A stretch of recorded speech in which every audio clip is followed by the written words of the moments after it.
Hi guys, welcome to bestwebteacher.com. Today in this video I am going to show you about one error about WordPress. If I am going to edit this page, I am going to click this edit.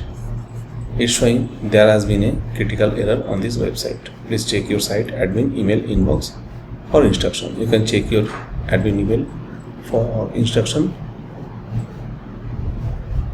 To how to solve this problem, just go to the WordPress dashboard, and after that just go to the plugins. Site is working fine but page can't edit. Admin also opened.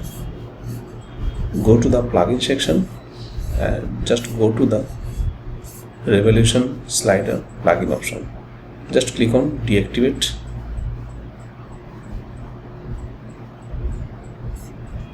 After that refresh this page.